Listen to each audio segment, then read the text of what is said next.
Boa noite, uma noite abençoada a todos, amém, igreja? Eu saúdo todos com a paz do Senhor. A gente começou uma série de sermões aqui sobre o tema da justificação, a doutrina da justificação, né? Eu já quero deixar um aviso para os irmãos que pregam aí. O pastor Cleodomar, ele vai dar os temas mais difíceis para vocês pregarem, tá? Já fiquem avisados. A primeira cobaia fui eu, para servir de exemplo, né, para vocês, tá bem? Antes da gente abrir a Bíblia em qualquer texto, eu queria que você prestasse atenção em toda essa mensagem com uma pergunta que vai nortear toda essa mensagem, amém? Que é: você já se perguntou em algum momento qual é o maior problema da sua vida? Alguém aqui, depois que se converteu, ou talvez alguém aqui que ainda não é convertido, já parou tudo que está fazendo, tirou um dia para sentar na sala sozinho, com a televisão desligada e se perguntar: qual é o meu maior problema? Qual é o maior problema da minha vida? Talvez algumas respostas podem ter sido dinheiro, a dívida com a agiota, o psicológico, uma doença, um câncer, talvez alguma depressão, angústia, problemas de relacionamento. São muitas respostas que muitos aqui, que um dia se perguntaram isso, podem ter pensado. Mas e se mesmo depois de todas essas respostas, mesmo depois de todas essas coisas que poderíamos pensar, alguém aqui já poderia imaginar que de tudo isso, Deus pode ser o nosso maior problema?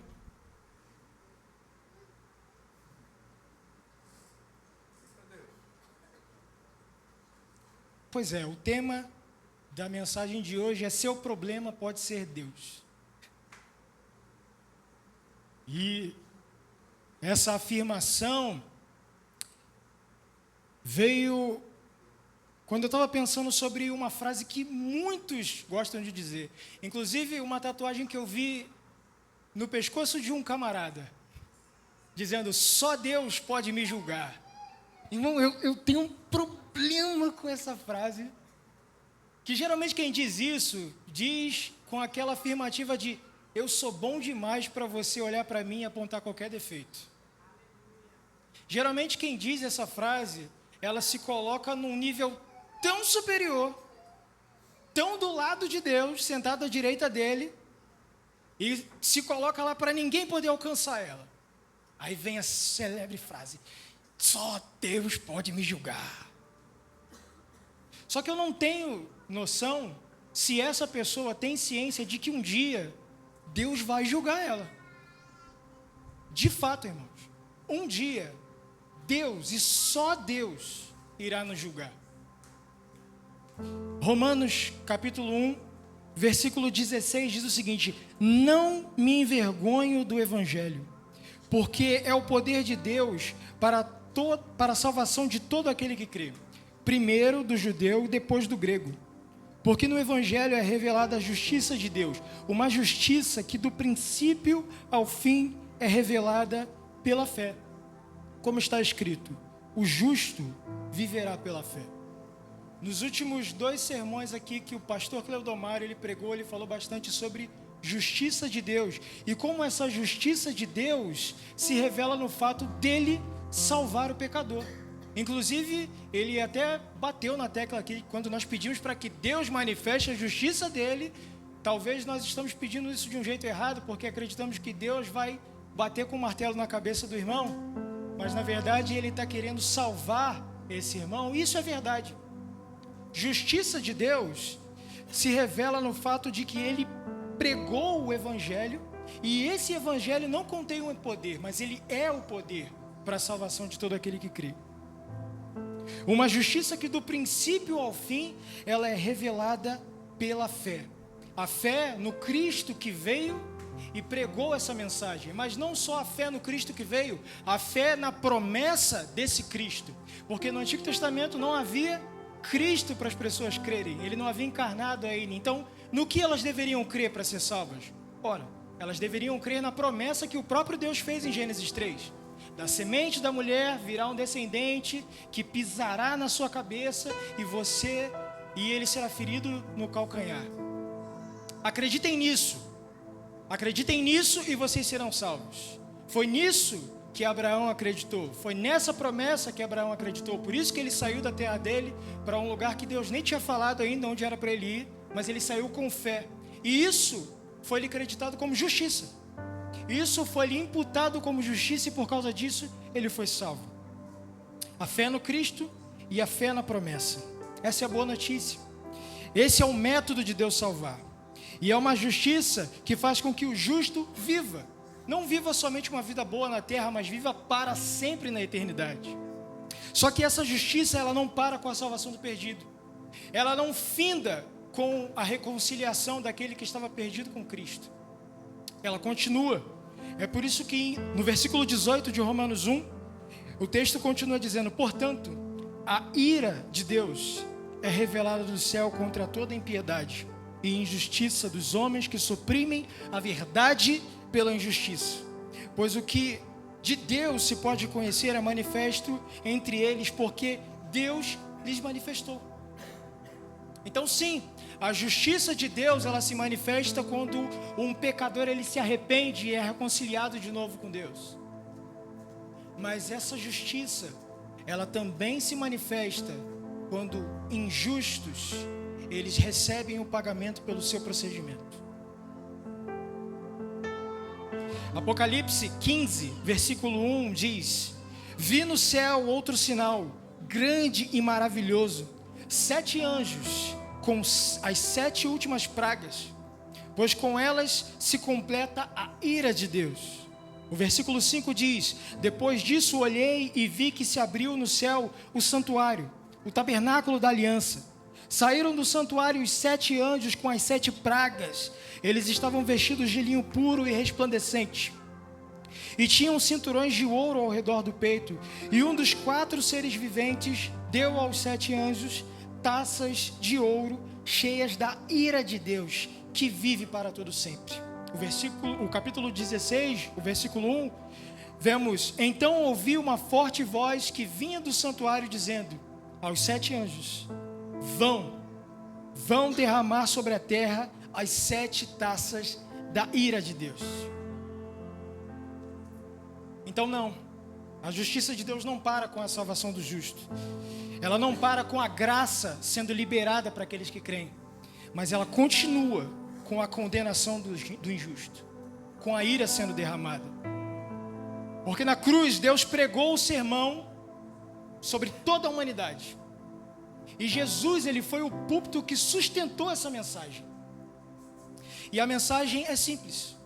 A mensagem de Deus ao mundo foi: olhem para o meu filho pregado na cruz, creiam que ele veio salvar vocês e arrependam-se dos seus pecados. Essa é a mensagem do Evangelho, essa é a boa notícia. A boa notícia foi escancarada naquela cruz, porque ali a ira de Deus foi derramada. Lembrem-se, Jesus bebeu um cálice que ele mesmo se dirigiu a Deus e perguntou: Senhor, se possível, passe esse cálice de mim, mas contudo seja feita a sua vontade. E a vontade de Deus foi feita. Jesus, ele bebeu o cálice todo, nenhuma gota sequer deixou naquele cálice. Ele bebeu todo o cálice da ira de Deus. E para os que creem e recebem essa boa notícia, o próprio Cristo diz, como ele disse para um dos ladrões que estavam pregados ao seu lado: hoje mesmo estará comigo no paraíso. Mas para os que duvidam e os que insistem em ser teimosos com a verdade dessa mensagem, com essa graça disponível, tudo o que lhes resta é o que está escrito em Romanos 2, versículo 5, que diz: contudo, por causa da sua teimosia e do seu coração obstinado, você está acumulando ira contra si mesmo, para o dia da ira de Deus, quando se revelará o justo julgamento, o julgamento que está tatuado no pescoço de muitos, dizendo: só Deus pode me julgar. Naquele dia haverá esse justo julgamento, e Deus retribuirá a cada um conforme o seu procedimento.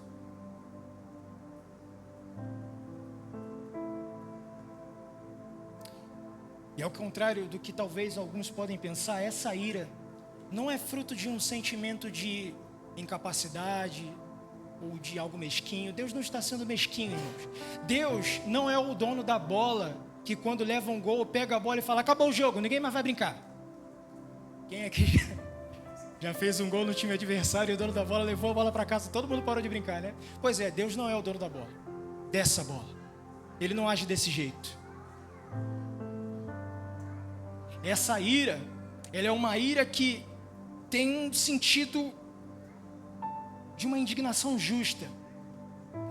Ela não é descontrolada. Até porque, se fosse, nenhum de nós estaria aqui. Ela é friamente calculada, reservada.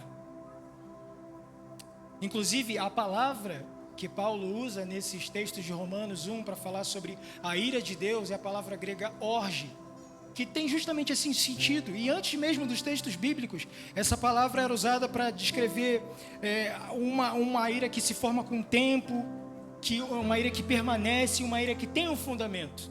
E no caso de Deus, o fundamento dessa ira é o pecado. O pecado, porque ele é o que se opõe a Deus. O pecado, porque ele é o responsável de fazer com que as pessoas, elas incitem a ira de Deus. É um pecado que faz com que as pessoas olhem para Deus e digam: não quero te obedecer. Enquanto, quando Deus fala com a criação, todos eles se curvam, mas o homem não. O homem permanece em querer ficar de pé diante de Deus, ao invés de se curvar e se render diante dele. Isso é fruto do pecado. Mas, se Deus já derramou a ira dele sobre Jesus, por que ele vai derramar de novo no fim dos tempos? Ele está indeciso? Ele não se contentou em derramar sobre Jesus a ira? Ele acha que ainda falta um cálice que ele esqueceu de dar para Jesus? Na verdade, não. Não se trata de uma mesma ira sendo derramada duas vezes. A ira é derramada de uma vez só. A diferença é o destino dessa ira. A diferença é de que lado nós estamos. Se nós estamos do lado da boa notícia ou se nós estamos do lado da ira de Deus. Porque se o evangelho é a boa notícia de Deus, e ele é, a má notícia é que Deus está irado contra o pecado. O evangelho é a boa notícia, e a má notícia é que Deus ele também se ira. Mas é uma ira necessária, porque pense bem, se Deus não se irasse contra o pecado, se Deus não retribuísse cada um segundo as suas obras, o amor venceria no final?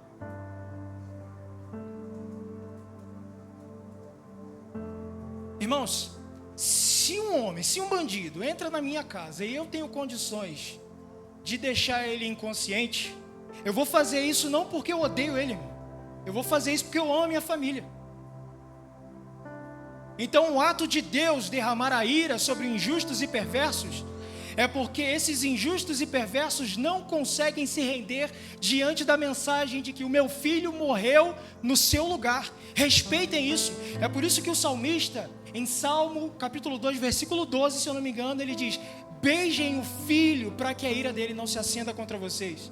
Ou seja, respeitem o meu filho, deem valor a ele, acreditem no que ele veio fazer por vocês. Não querem acreditar nisso? Não querem valorizar isso? Não querem valorizar essa graça? Recebam então a recompensa.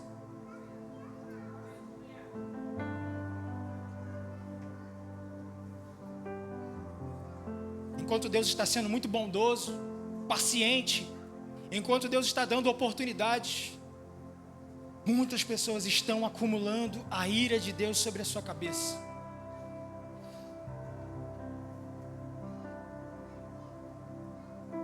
E a devida retribuição, que nós lemos em Romanos 2, 5, essa devida retribuição se chama inferno, irmãos.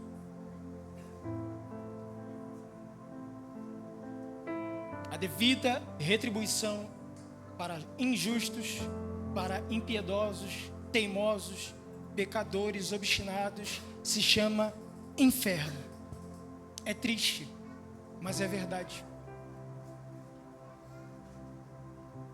Existem 4 palavras na Bíblia para falar de inferno. A palavra mais usada é Sheol, que você vai encontrar muito no Antigo Testamento, citada praticamente 65 vezes. No Novo Testamento você também vai encontrar Hades, que é a transliteração do hebraico para o grego de Sheol. Existe também a palavra Tártaro, que é mencionada somente uma vez em 2 Pedro, para falar sobre o tormento dos anjos que se rebelaram contra Deus no céu, o castigo deles. E existe uma palavra em específico chamada Geena, que é usada por Jesus quando ele prega sobre inferno. E eu não sei se vocês sabem, mas Jesus ele fala mais sobre inferno do que céu nas mensagens dele. Ele pelo menos usou essa palavra basicamente umas 12 vezes, e olha lá. E mesmo Jesus, sendo talvez o maior pregador sobre o inferno, porque eu não vejo muito pregações de inferno hoje, eu acredito que Jesus continua sendo o maior pregador do inferno. Há 2000 anos atrás ele continua sendo o maior pregador desse tema. Mesmo tendo Jesus falando sobre esse tema, existem ainda muitos que acreditam que ele não é real. Por exemplo, existem três crenças populares a respeito do inferno: o agnosticismo, o aniquilacionismo e o universalismo. O agnosticismo, ele acredita que o inferno não existe, porque não há evidências sobre ele. É um lugar que a gente não sabe onde fica, a gente não tem nenhuma foto dele, a gente não tem nenhum elemento tirado de lá, não temos provas o suficiente para dizer que o inferno existe. O aniquilacionismo, por outro lado, ele vai dizer que os justos, eles vão para o céu, mas os injustos, eles não vão para o inferno. Eles vão só deixar de existir. Eles vão ser aniquilados. Deus é bom demais para mandar pessoas para sofrerem no inferno. Deus é amor, irmão. Ele não vai fazer ninguém sofrer. Ele vai só destruir a pessoa e a pessoa vai parar de existir. Já tem outros, os universalistas, eles dizem que no fim todo mundo vai ser salvo, até o diabo vai ser salvo. Jesus vai abrir as portas do inferno e vai falar: bora, sai, capetada, todo mundo entra no céu. Vocês estão rindo, mas tem gente que acredita nisso.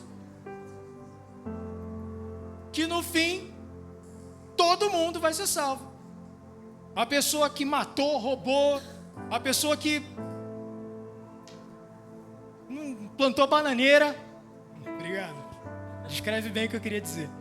A pessoa que plantou bananeira e não se arrependeu, ela vai para o céu. E você que se arrependeu, que pagou o preço, que renunciou, vai estar lá no céu, do lado de um monte de demônio. Pois é, o universalismo acredita nisso. Mas Mateus 10, 28 diz o seguinte: não tenham medo dos que matam o corpo, mas não podem matar a alma. Antes tenham medo daquele que pode destruir tanto a alma e o corpo no inferno. Aqui Deus está falando, Jesus está falando, aquele que pode destruir tanto a alma quanto o corpo no Geena. Em Marcos 9, a partir do versículo 43, Jesus ensina o seguinte: se a sua mão o fizer tropeçar, corte-a, porque é melhor entrar na vida mutilado do que tendo as duas mãos e ir para o inferno, onde o fogo nunca apaga, onde o seu verme não morre e o fogo não se apaga. E se o seu pé o fizer tropeçar, corte-o. É melhor entrar na vida aleijado do que tendo os dois pés e ser lançado no inferno, onde o verme não morre e o fogo não se apaga. E se o seu olho o fizer tropeçar, arranque-o. É melhor entrar no reino de Deus com um só olho do que tendo os dois olhos, ser lançado no inferno, onde o seu verme não morre e o fogo não apaga. Imagine um tormento, irmãos. Vermes pelo seu corpo e eles não morrem, você também não. Vocês procuram um lugar para se desfazer desse tormento e esse lugar não existe mais. Onde o fogo nunca apaga, irmãos. Nunca apaga. Em Mateus 23, 33, Jesus diz também: serpentes, raça de víboras, como vocês escaparão da condenação do Guiena? O que é Guiena, pelo amor de Deus? Em 2 Crônicas, o versículo 28, no capítulo 28, versículo 1, diz assim: Acais tinha 20 anos de idade quando começou a reinar, e reinou 17 anos em Jerusalém. Ao contrário de Davi, seu predecessor, não fez o que o Senhor aprova. Ele andou nos caminhos dos reis de Israel e fez ídolos de metal para adorar os Balaíns.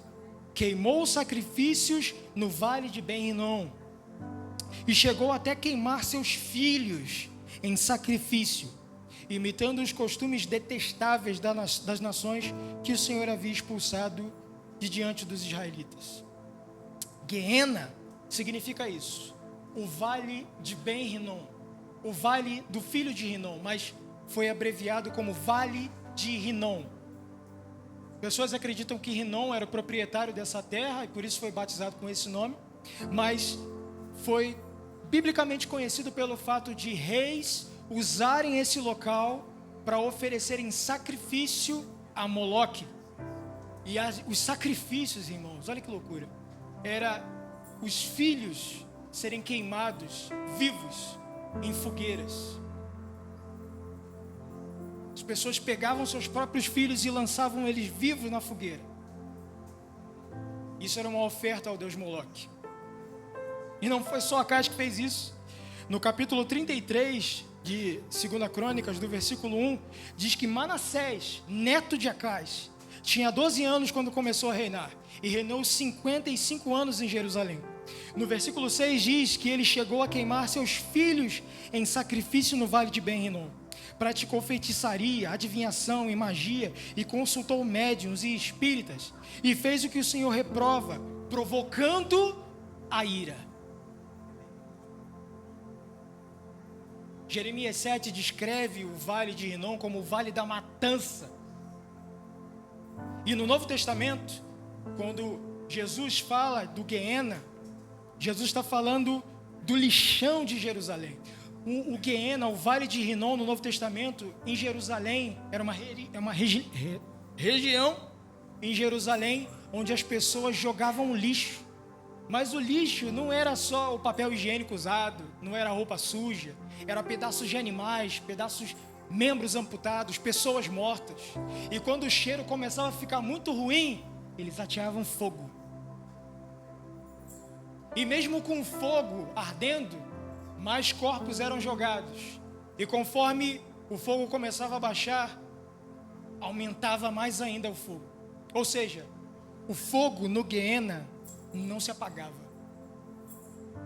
E quando Deus ele quer falar de inferno para os seus ouvintes, ele pega esse vale como uma ilustração de como é o inferno. Olhem para esse vale, olhem para essa podridão, olhem para essa sujeira, olhem para essa calamidade. Corpos sendo queimados, animais em estado de decomposição, cheirando mal, a fumaça deles sobe dia e noite. Esse fogo não apaga. Vocês estão vendo isso? O inferno é isso. O inferno é esse horror, onde não há descanso, onde não há dia, há somente noite, onde a escuridão te cega, onde você não sabe da onde vai vir o próximo tormento. Ele só virá. Não há início e não há fim. Só há.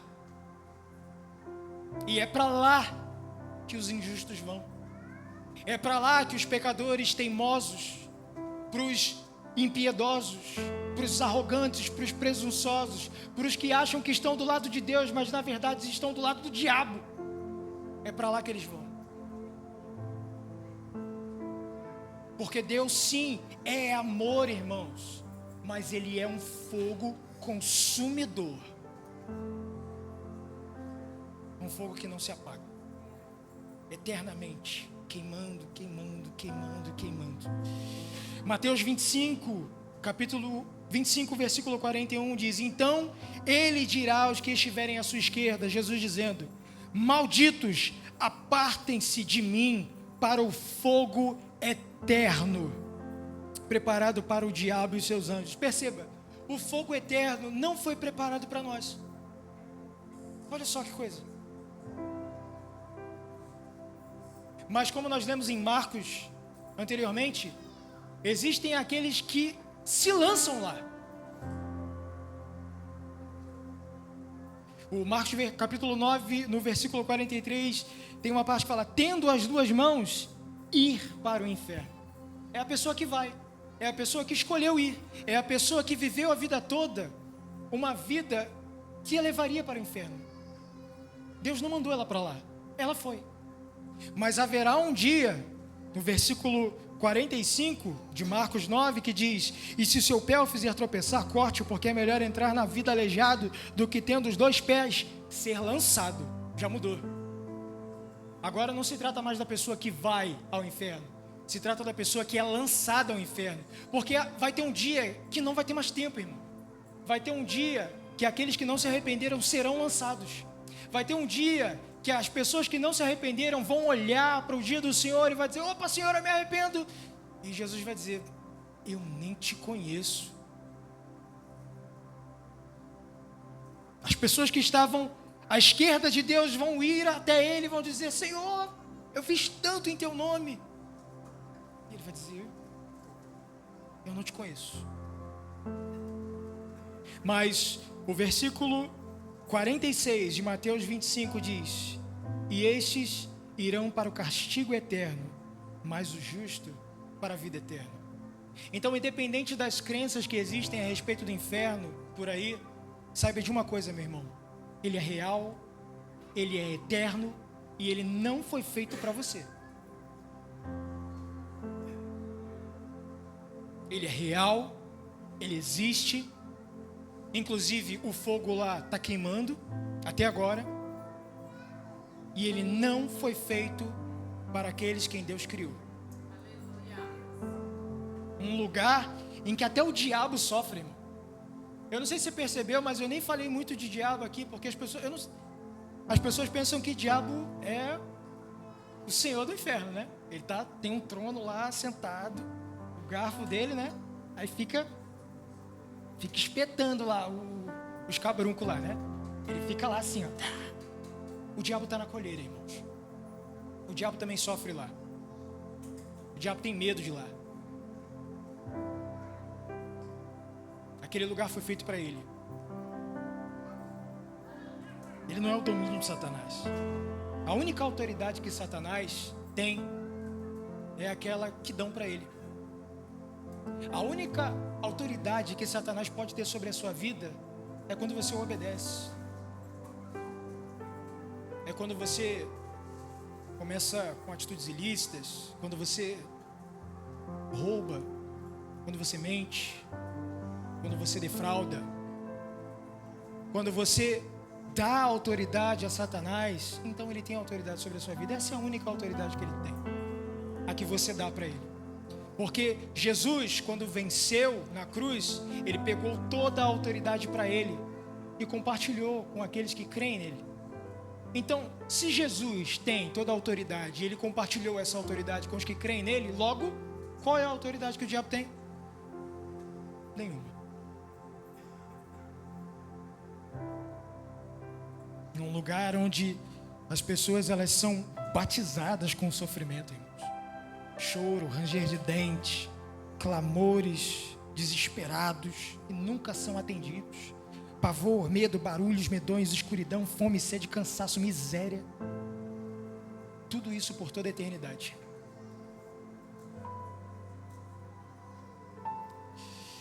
E diante dessa realidade, tem uma pergunta que é uma pergunta legítima e que eu sei que muitos crentes aqui já fizeram. Tá, tudo bem, eu acredito que o inferno existe, eu acredito que as pessoas vão para lá, as pessoas que não obedecerem a Deus, mas tudo isso Só porque eu não quero ser crente?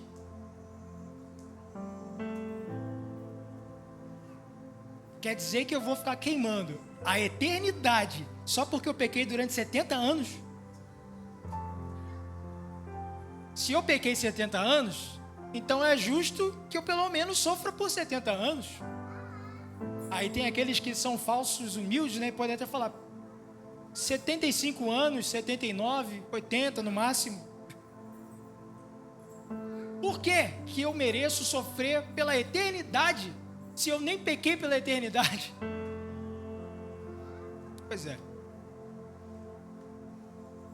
Tem um camarada, Jonathan Edwards, ele escreveu um livro, eu não sei se foi ele que escreveu o livro na verdade, mas existe um livro, o nome dele é Works of Jonathan Edwards. Perdão pela pronúncia, pastor. E tem um texto que ele escreveu que diz The Justice of God in the Dimension of Sinners, que é basicamente a justiça de Deus na punição dos pecadores. Ele diz o seguinte: a desonra que é lançada contra outra pessoa, ela é proporcionalmente mais grave quanto maior for a obrigação de obedecer, respeitar, honrar aquela pessoa. Em outras palavras, se eu estou andando na rua, aí eu vejo o Trump lá, andando na rua, ele esbarra comigo na calçada, eu dou um tapa na cara dele. O que eu mereço? Uma punição gravíssima. Eu acabei de bofetear o presidente dos Estados Unidos, correto? Correto? Agora, se eu estou andando na rua ali, um cachorro morde a minha canela e eu chuto ele, o que eu mereço? Não muita coisa. Não muita coisa. Se ele me mordeu primeiro, eu tenho o direito de me defender. Ok? Então não é muita coisa. É a lei da defesa, né? Eu me defendi. Ele me mordeu primeiro, eu não mandei ele me morder. Então pronto. Então pronto. Agora imagine uma coisa. Quem é o ofendido dessa história toda? Sou eu? É você? Você que é o ofendido? É você que merece ser retribuído de forma favorável por alguma coisa? O ofendido é Deus, irmão. Porque todo pecado que eu cometo, todo pecado que você comete, é um pecado primeiramente cometido contra Deus. E se eu cometo um pecado contra Deus, que é eterno, quando na verdade deveria obedecê-lo eternamente, logo, a minha punição, o meu castigo, ele também tem que ser eterno. A nossa obrigação para com o presidente dos Estados Unidos é honra, é respeito. A nossa obrigação para com Deus muito mais é honra, obediência, respeito, reverência, adoração eterna. Mas se ao invés disso eu fico suprimindo a verdade pela injustiça, como Paulo diz em Romanos capítulo 1, então o que eu mereço é o castigo eterno. Apocalipse 20, versículo 11 diz: depois vi um grande trono branco e aquele que nele estava assentado. A terra e o céu fugiram diante da sua presença e não encontraram lugar para eles. Vi também os mortos, grandes e pequenos, de pé diante do trono, e livros foram abertos. Outro livro foi aberto, o livro da vida. Os mortos foram julgados de acordo com o que tinham feito, segundo o que estava registrado neles. O mar os entregou os mortos que nele havia, e a morte e o Hades entregaram os mortos que